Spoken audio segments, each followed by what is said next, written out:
This is your one and only 𝐈𝐸𝐸 with your daily dose of video goodness, and today I'm going to show you how to beat every boss in Valheim quickly and easily. Let's get to it. First off, let's talk about old Lightning Deer. So Lightning Deer is the first boss you are going to have to deal with and is by far the easiest boss you are going to have to deal with. What I'm going to recommend for him weapons-wise and defense-wise is honestly overkill, because you can beat this thing with a tower shield, a club, and some rags. But what I'm going to recommend for you to do is level your tower shield up to rank 3 and then pick any other weapon that you want to use, sans the dagger. The dagger is a little low damage. You're going to have much better luck with the spear, the axe, or the club. Level it up as high as you can get it. Do note, in order to get the club to do the same amount of damage as the spear or the axe, you will have to level it 1 higher. You can see here, my spear and axe are level 2 and deal more damage than the club at level 3. One thing I like about the spear is that it attacks fast and you can throw it when the deer is running around like crazy nonsense like it tends to do. Next, for food, you are going to eat some cooked deer, some cooked boar, and some honey. For the armor, you can go full set of leather. I do advise upgrading to leather, but you can get away with just the top and the pants. That combined with the tower shield is going to block more than enough damage for you to heal through any damage that you take. After you are overly prepped for this fight, you are going to need 2 deer heads. The good thing about this is by the time you manage to get 2 deer heads, you should have enough leather to do all of this stuff that you need to do, including making the armor and upgrades and all the other nonsense. Once you get your 2 deer heads, you summon the boss and then you just block his attacks. He's got 3 attacks. He shoots lightning out in front of him. He does a massive lightning AoE, and then he just does like a headbutt when you get too close to him. When he does any of these attacks, just block with your tower shield and eat the attack. You can see here, while I am fighting him, he does little to no damage to me because the tower shield blocks almost all of the damage. This absolutely trivializes this fight. Even with a level 1 tower shield wearing little to no armor, you still block a majority of the damage, and he attacks so slow, or I should say the time in between his attacks is so long that you have plenty of time to naturally just heal through the damage because the shield blocks so much of it. And that's it. Use whichever weapon you want. You can see I'm rotating through them here to show you the damage that each of them do and what it would look like if you use them, but it really doesn't matter which one you use. Like I said, I prefer the spear. Just pick one that you like and go for it. Next up, we have the Ellder. The Ellder is also pretty easy to deal with. I recommend at this point having a full set of troll hide. You can have it upgraded or not. It doesn't really matter. Hopefully you're not going to take too many hits, and you shouldn't if you do what I'm going to show you. You need the highest level bow you can get a hold of. In this example, I'm using a tier 3 fine wood bow, and then you need at least 200 fire arrows. For the food, we are going to use the minced meat sauce, the carrot soup, and the deer stew. This is going to give you a nice amount of health and stamina. You also want to make sure you bring your pickaxe with you, as well as at least 10 wood, if not more. Once you find the altar, what you are going to do is you are going to go to the edge of the altar, and you are going to start to dig down as close to the edge of the altar as you can. And then you are going to dig back and underneath of it. This is for a couple reasons. One, it makes for a nice, easy hidey spot, just in case things get a little out of hand. 2, you can actually just kill him from this location with little to no issue. And 3, it allows you to place down a table so that you can repair your bow, because you're most definitely going to have to repair your bow mid-fight. Now that you've done this, there are 2 strategies that you can do to fight this guy. Honestly, the easiest strategy, or what I find to be the easiest, is to just hide behind the pillars and shoot him. When he raises the roots up out of the ground, he will raise them up around you. You just run to a pillar on the opposite side and ignore the roots and continue to shoot him. If he gets close to you, you just use squirrel tactics and keep the pillar between you and him, and then eventually run to another pillar. It's pretty easy to do, but if you have any problems at all with this fight, you can just go stand in the hole that we created and he can't hit you. Once in a while, when he raises vines, he will raise a vine and it will fall in the hole, or it will just raise in the hole, but the vines themselves will not spawn underground. You can actually see them spawn and raise to the surface of the ground in that hole. They look for the ground's surface. That is why on occasion you can randomly end up with one in the hole. So if this happens, all you do is when you see him raise the vines, you just run out of the hole back into the tunnel a little bit, see if one has spawned in the hole. If it hasn't, you run back to the opening in the hole and you just continue to shoot at him. And that's it. You just shoot him with the arrows until he dies. If your bow begins to break, you run back underneath of it where you have placed your bench, and because your bench is sheltered underneath the ground here, you can easily repair your bow and just continue to fire on him. Moving on to the Bonemass. The Bonemass, if you are prepared for it, isn't too terrible of a fight. It can get a little crazy, but I'm just going to show you how to cheese the fight because that's just the easiest thing to do. If you do want to fight him and not cheese the fight, you want to make sure that you have as much health as possible, a fully upgraded highest level mace that you can make as possible because he is weak to blunt damage, plenty of poison resist, and the highest possible armor you can create. I also recommend the best tower shield that you can make upgraded to the highest level that you can upgrade it. The Bonemass has 3 different attacks. He has a swipe attack where he just hits you and knocks you backwards. He has a puke attack where he pukes a giant AoE poison damage on the ground. And he has an attack where he throws a blob and it spawns adds. If you are fighting him legit, what you want to do is use your tower shield to block his attacks, wail on him with your mace, and if he does the puke attack, you run out of it and kite him out of the AoE. You do not want to stand in that poison AoE. When he spawns adds, you want to take care of the adds first and then go back to fighting him. Now let's talk about how to cheese the fight because this is honestly the easiest way to do it. You want to find one of these trees that are indestructible in the swamp that are close by to his spawn location. They have little divots in them. Well, you want to find one of those divots. You want to get as close to it as you can and you want to dig underneath of it. You can't dig too deep here, but you should be able to dig deep enough that you can still stand on solid ground and get up underneath the edge of the tree. You are also going to need to place a bench nearby and you're going to need to bring a bunch of stone with you. I recommend just bringing a stack. That way you have plenty of it just in case you make some type of mistake. You need the highest level mace that you can create. You should be an iron tier at this point, so make the highest level iron mace that you can make. Your armor is not going to really matter too much because you're not going to get hit. I recommend eating sausages, turnip stew, and carrot soup. This is going to give you a bunch of stamina to allow you to attack him much faster. Then you are going to go up to his summoning point. You are going to summon him with 10 withered bone. Then you are going to quickly run to the hole that you made underneath of the tree. You are going to stand underneath this hole as far back as you can stand. You are going to look outward and you are going to raise the ground. This is going to shove you back up underneath of the tree. Once you are underneath the tree, you are going to raise the ground from the center of the tree one more time,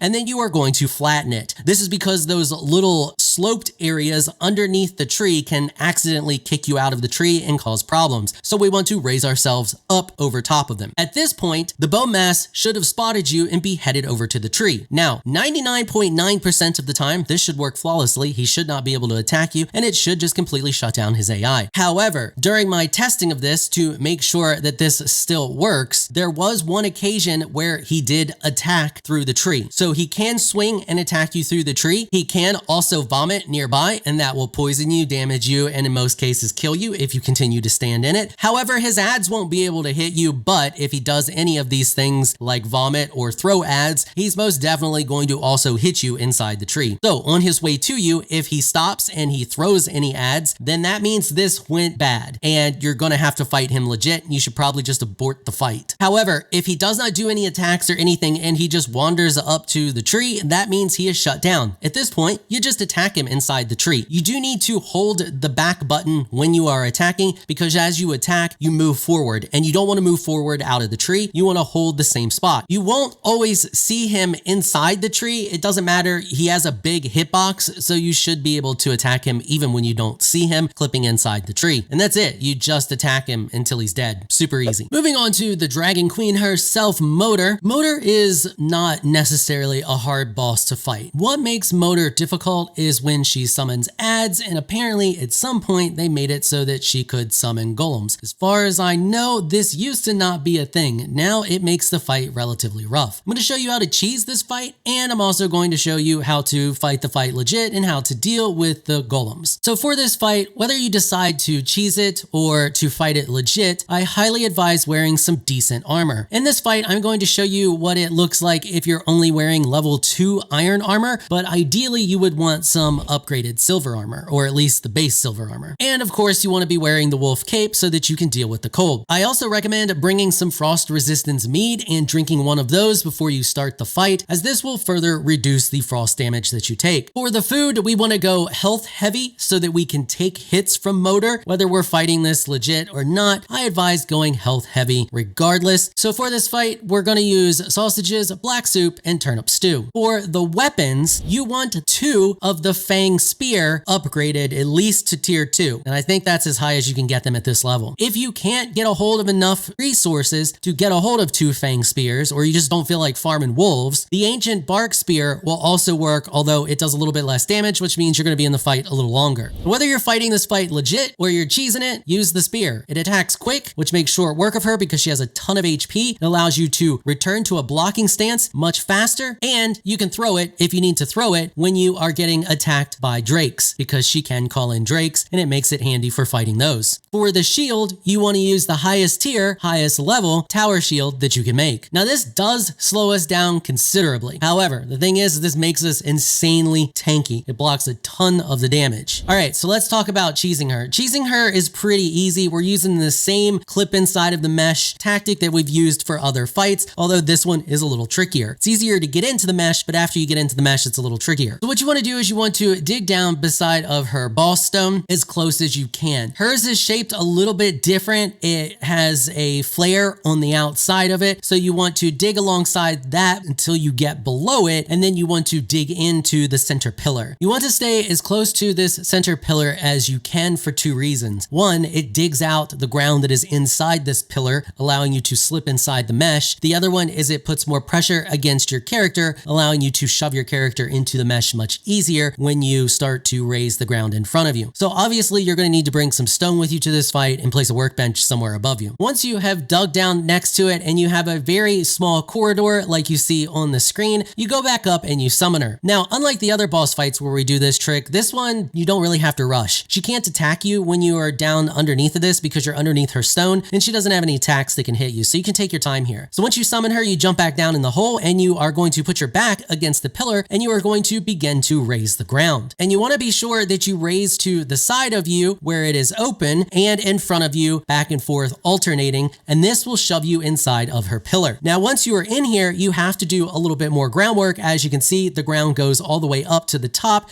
and if you were to go all the way up there, half of your body would be sticking out of the stone, and that would kind of defeat the purpose that we're going for here. So what I like to do is just level the ground a little bit to start with, and then hit it once or twice with the pickaxe. You can mess with this a little bit because as long as you don't go all the way out of the mesh, you just slide back down in it, and you can see in this, it took me a little bit to get it just right. You need to be as close to the top of this as possible, because what you're going to do is you're going to throw one of your spears, and this is why I recommend bringing more than one. One reason is because you're going to use almost all the durability on it, and 2, this way you have a backup just in case you throw it and miss her and you lose it. So she's going to fly, and then she's just going to immediately land. So you want to be careful that you don't throw the spear when she goes to go flying, because this is how you'll just chuck your spear off into the distance somewhere and you won't have it, but she gives you some notification before she starts to fly. And this trivializes this entire fight. Literally the only thing you have to do is stay underneath of her, get really close to the top, and throw the spear over and over and over again until you beat her. Now let's talk about how to actually fight her. So if you want to actually fight her without cheesing this fight, it's pretty easy to do as well. She doesn't put up much of a fight. Essentially, you just equip the tower shield and walk up to her and start jamming her in the face with the spear and holding your tower shield. I hold block at all times. And this is because in between the attack animations, you will instantly go back into a block. It is very, very fast with the spear. This helps to ensure that you don't have any accidental slips where she manages to get an attack in, although her attacks are pretty easy to time. When this fight becomes a problem is when she calls in adds. Now, if you use my advice here and you bring a spear and a tower shield, when she calls in the wolves, if you throw the spear at the wolf, it'll stun the wolf for a second, allowing you to pick up the spear and quickly hit the wolf again, and you should be able to two-shot it. If not, just get lucky and one-shot it with a spear throw. Same thing goes for the drakes. The drakes are going to stop flying, they're going to line up directly with you, and they are going to go into their attack animation and fire the little projectiles. When they line up directly with you, just chuck the spear at them and then hold block. This will allow you to block their attack right before it hits you, and then you can just walk over and pick up your spear and rinse and repeat. You should have to do this twice. If she summons a golem, don't bother fighting it. Get its attention and kite it away from her. They have a very small aggro range, and it's pretty easy to kite them at a distance away from her and then go back to the dragon fight. She won't summon more than one. If there is one relatively close by in the fight area, she will not summon another, and it'll just wander around in the distance. Just keep your distance from it, but try to keep an eye on it and know where it's at, just in case you pick aggro up again and you need to kite it off. And that's it. That's really all there is to this fight. She just has a ton of HP, and it's a pretty long and drawn out fight, but it is not very difficult. Moving on to everybody's favorite, Yaggy Boy as I like to call him. I'm not going to tell you how to fight this fight legit. I mean, just use high armor, drink a fire resist potion, and use whatever you want to use to fight him. It sucks. It's the worst fight in the game. He is by far the hardest boss to fight in the game, and I feel like he really needs a rework, and I hope after they've completed their game, they decide to give him a rework because he is unnecessary hard. You take a ton of damage being next to him because he lights the ground on fire, and it's just a rough boss. So I'm going to just tell you how to cheese it, make life a lot easier on you. Take my advice, just cheese this fight. So all we're going to do, it's a super easy fight to cheese. We're just going to clip underneath his boss stone, similar to the way we've done with others. You dig next to it, you raise the ground, you shove yourself up underneath of it after you summon him. So you just summon him after you dig the hole, you run over there, raise the ground, shove yourself underneath of it. I highly advise using Frostner for this fight. If you cannot get the stuff to make Frostner, that's fine. Just use the porcupine instead. And that is because we're going to rely on the uppercut action. So you're just going to stand underneath his boss stone, uppercut over and over and over again until he's dead. Keep in mind that Frostner will do significantly more damage than the porcupine, making this fight go a lot quicker. As for armor, wear whatever armor you feel comfortable wearing in the plains biome. And food, I recommend high stamina food, but it doesn't necessarily have to be high stamina. You can see in this one, I ate a lox pie, some sausages, and some bread. But high stamina is going to allow you to attack longer. And that's it. That's all there is to this fight. It's super easy. Just trust me, cheese the fight. It is a ridiculously, needlessly hard fight. And I know I'm going to get a bunch of those people commenting down below that it's super easy. So yeah, thanks for commenting on the video. It's not though. It's a hard fight. Last but not least, we have the Seeker Queen fight. This fight is not too difficult if you prepare ahead of time, and it's actually kind of a fun fight. And there are some tricks you can do to make this fight a lot easier. First off, you want to go full mage. You want to have fully upgraded mage gear, of course the feathered cape. For the weapons, you want the frost staff, the fire staff, the shield staff, and the dead razor. You don't have to have the dead razor or the fire staff. The fire staff makes it much easier to take out the large groups of broodlings because you can in most cases launch one fireball and take out the whole group.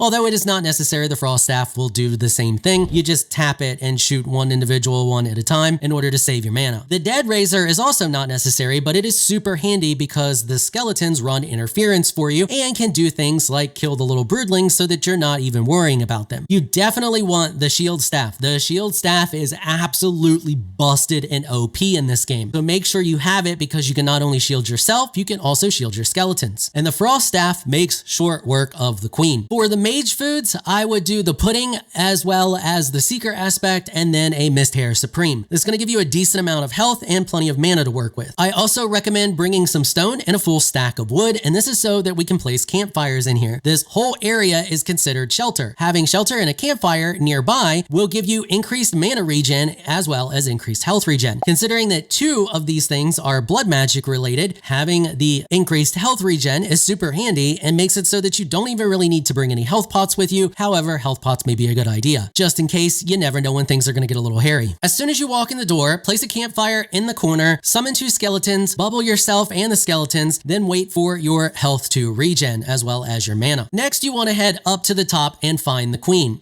What you want to do is try to keep this fight up at the top. That is because there is no mist up at the top, allowing you to easily see what is going on. What you do is you just kite her in a loop. You run around and you jump down and then you run back up to the top. Use the frost staff to hit her and blow all of your mana, and then just run until your mana is regened. The other thing you can do is when you have full mana, drink one of your mana regen potions, and this will give you a large burst of damage towards her. This is super handy to do if she's messing with your skeletons or if she's stuck in an area and you can get a lot of damage in on her. Don't waste these potions if you don't think you can get a lot of damage in on her or if she's actively moving around. I highly advise making sure that your blood magic is very high leveled. I actually have a guide showing you how to easily level your blood magic skill. I will link that down below. I recommend going and watching it if you have not seen it and making sure that your blood magic is very high before you come into this fight. It's going to ensure that your bubble can take a lot of damage. In some cases, it'll be able to take multiple hits from seekers, and it will definitely be able to absorb damage from her. This is going to help to ensure that you don't get one shot. Always keep the bubble active.